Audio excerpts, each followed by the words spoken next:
Salut les yogis! Bon, j'espère que vous allez bien.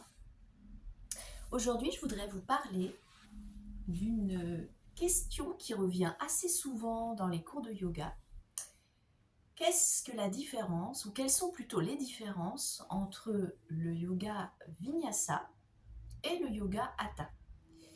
Donc, je vais faire une très courte vidéo. En fait, il y a trois grandes différences. Alors, je ne vais pas rentrer dans la chronologie et dans l'historique de la naissance de ces courants de yoga, sachant que le Hatha Yoga, c'est le yoga qu'on pratique en Inde, c'est le yoga qui est né le premier en fait. Je ne vais pas rentrer là-dedans. Je vais surtout vous expliquer les différences concrètes dans un cours, entre un cours de yoga Vinyasa et un cours de yoga Hatha. Alors, la première chose à savoir, c'est que dans les deux cours, on fait des salutations au soleil. Eh bien, ce ne sont pas vraiment les mêmes salutations au soleil qu'on fait en yoga vinyasa et en yoga hatha. En yoga vinyasa, on a deux types de salutations. En yoga hatha, il y en a une multitude et ce ne sont pas les mêmes salutations exactement. La deuxième chose à savoir, c'est que certaines postures existent en yoga vinyasa qui n'existent pas en hatha yoga et inversement. Par exemple, la posture en yoga vinyasa du chaturanga, c'est-à-dire la petite pompe du yogi quand vous êtes en planche comme ceci et que vous descendez pour mettre les genoux au sol et vous rapprocher du sol, eh bien cette posture-là en yoga chaturanga, en yoga hatha et même la posture du chien tête en haut, eh bien elle n'existe pas en yoga hatha, uniquement en vinyasa.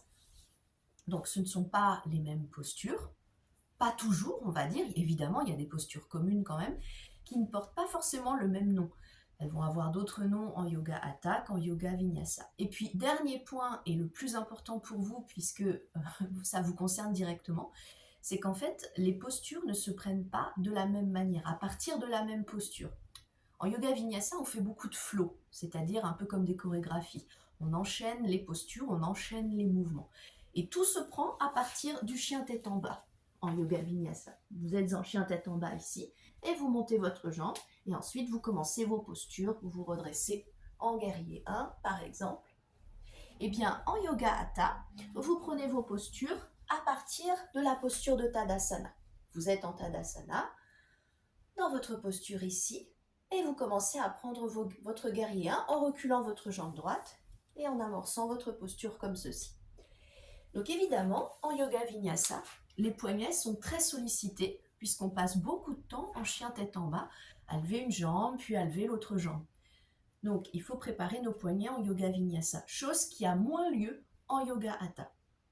Après, il y a beaucoup de gens qui disent que le yoga hatha est un yoga beaucoup plus doux que le yoga vinyasa. Je ne trouve pas que ça soit vrai. Le yoga hatha peut être très puissant. J'ai déjà pris des cours de yoga hatha qui étaient vraiment extrêmement puissants.